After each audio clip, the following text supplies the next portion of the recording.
Neither my sister or I are medical doctors, and we advise before undergoing any cleanse or detox to seek professional advice, especially if you have underlying health issues. There are important steps you must take leading up to a liver flush, and it is not something you should jump straight into doing. So we went on a massive detox and it included a colon cleanse, a liver flush, a lymphatic flush, and a blood cleanse. And kidney cleanse as well. And kidney cleanse.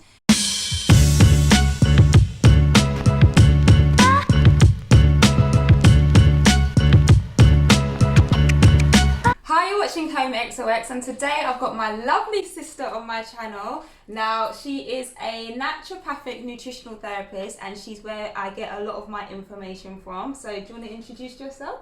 I help women and individuals that need help on their journey to health, to get to optimum health, and that's where I support them.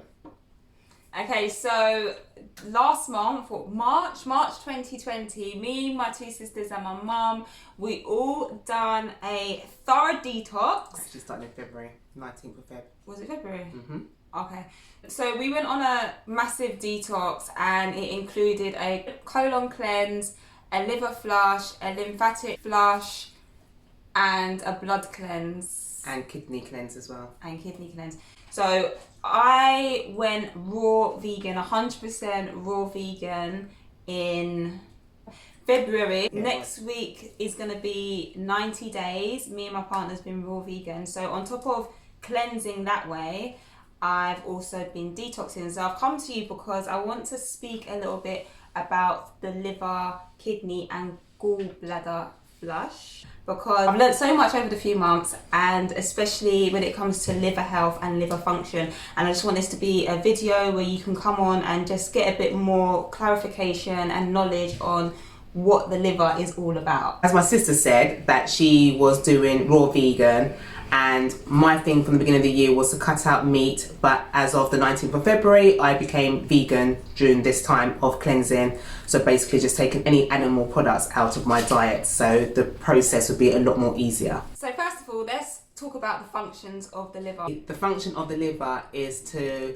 cleanse the blood from all toxins, and that can come in from all areas of the body. It can come in through the skin, nostrils, mouth, eyes, however, but your liver's job is to actually clear the toxins out of your blood to keep you safe. On the gallbladder flush, what we're actually flushing out is gallstones, and I'm going to insert a picture of what actual gallstones are. So these gallstones are in all of our gallbladders, and it's due to bad diet, and even people with good diets, you still have it Still get because built up over time. yeah, because it's a built up of toxins, oil, fat, just a load of crap that needs to come out that you've accumulated over time. And because a lot of us don't detox and cleanse, it just stays in our body. And for some people, they can have gallstone problems where they actually go and get surgery to get rid of them, but you don't have to go and get surgery, you can just detox them out.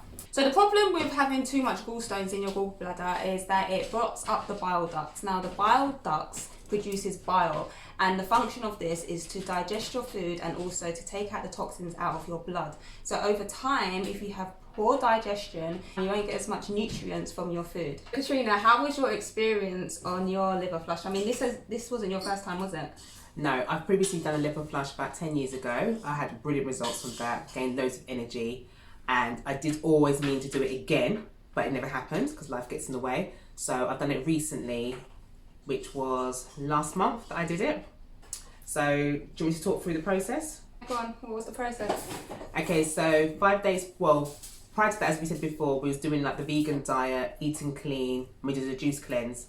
But to do the liver, So hold on, the vegan diet, what did that actually, was you not allowed wheat and No, there was just fruit and veg?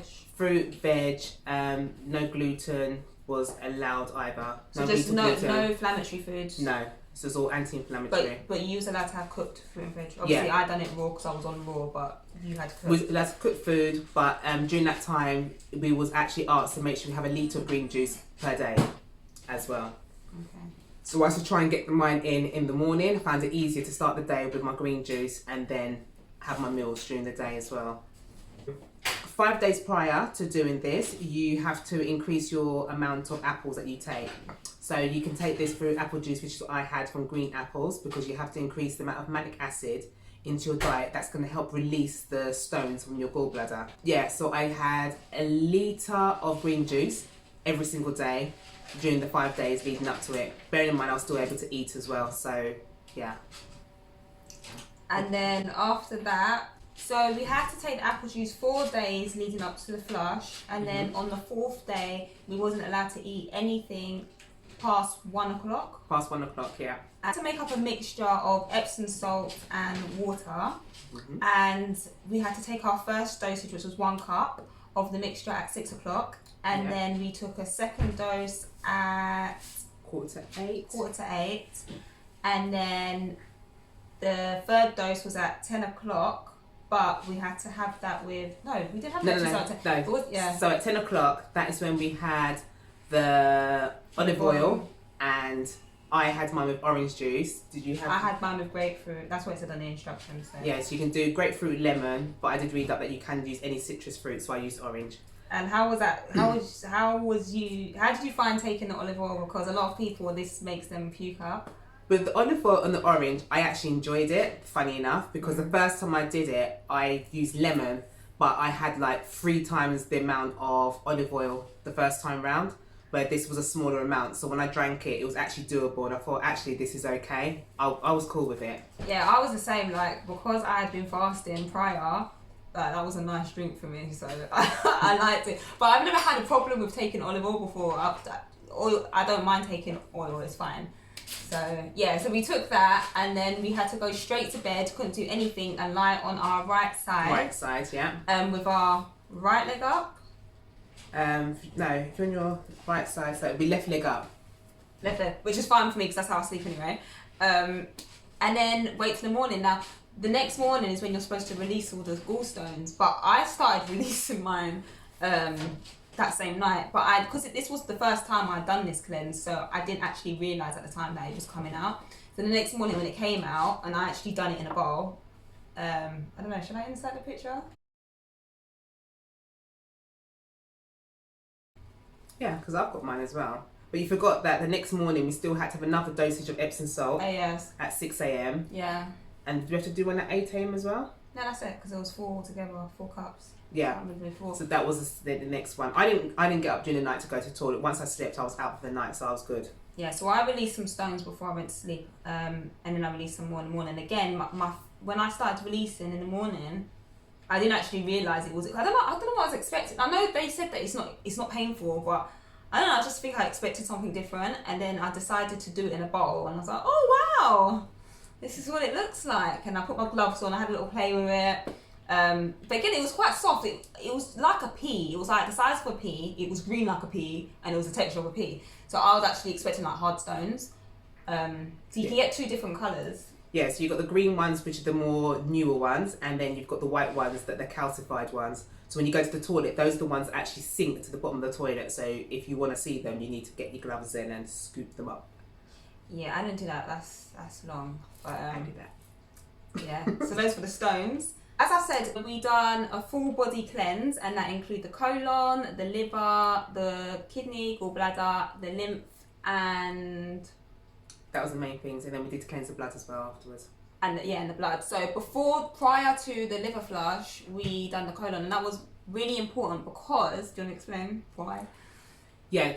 Some people think they can just jump in straight into doing a liver flush. If you do that, you're going to have problems. So the main thing is you have to make sure the whole of your colon is cleared without any obstructions.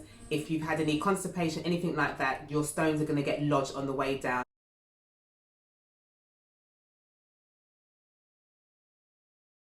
which means they're going to get stuck and they're going to start releasing toxins before they come out, and you can actually feel a lot worse for it. Yeah. So you need to be cleansing. Amplify your symptoms. Definitely. So you definitely want to be cleansing the colon beforehand. With us, we did it through a concoction. Yeah. We've done the mucoid plaque cleanse. Yeah. So that pulled everything out. So that way, when the stones are ready to release, they can just come out quite swiftly. If you do not have time to do a colon cleanse beforehand, then the other option would be to do a colonic beforehand, because that way you can clear everything out of the large intestines. Yeah, which the mucoid plaque cleanse and the colonic are slightly different, but like she said, it's you should do one or the other, definitely. But if you can do a liver, if you can do a colon cleanse, that's going to be better because you're actually starting to make changes during that time as well. Yeah, and I follow a naturopath, and his name is Andreas Moritz. I'll put links to some of his videos in the description box.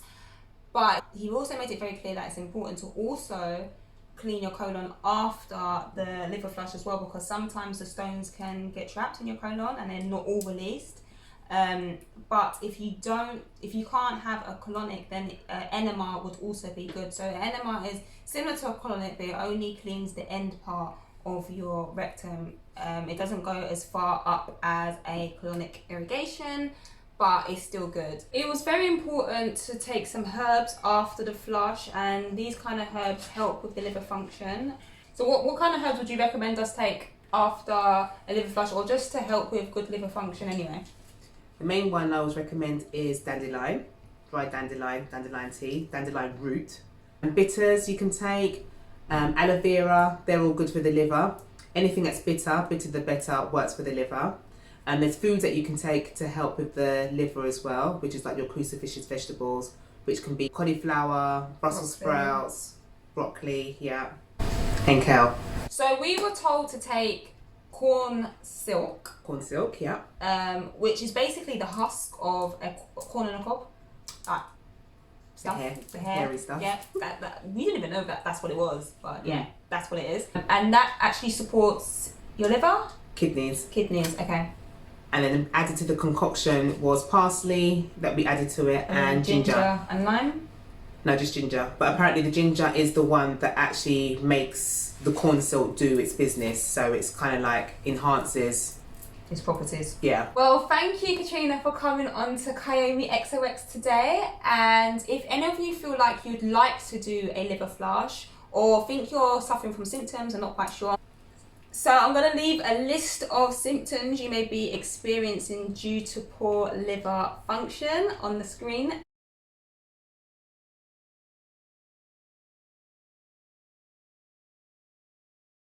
And also, if you'd like to do the whole cleanse that we did, or even just one of them, it's up to you. I'm going to leave the man's details. He's a naturopathic nutritional therapist also. I'm going to leave his details at the bottom, because although we've kind of had a discussion of our experience, we haven't actually fully told you the things to do step by step, and it is really important to speak to a professional and to follow through these kind of cleanses properly. And I also didn't want to discredit him by just putting all of his information out there, because he's a great guy, he's very educated, and he knows what he's doing. So thank you for tuning in. Please don't forget to like, comment and subscribe, and share to anyone who you think this video will be useful to. And I'll see you in the next video. Thank you guys, love and light. Hi, my name's Katrina from K. I told you I usually have to do a little warm up. Yeah, just relax. Just pretend you're talking to one of the customers at the shop. Hi, my name's Katrina Thompson, and I'm from KT Nutrition Tuition. What else? So you have nothing else to say? I have got a bio on my phone. Shall I read it? Do you know what? Just say, hi, I'm Katrina, Kayomi's sister. Just say that. Hold on. No, because you're not going to remember this long ass bio. And after that, we had to take the apple juice for... Can you get up, please? Hello. Hi, my name's Katrina Thompson. I'm from KT Nutrition Why are you Tuition. talking like that? Just talk normal. I'm talking Hold normal. your breath.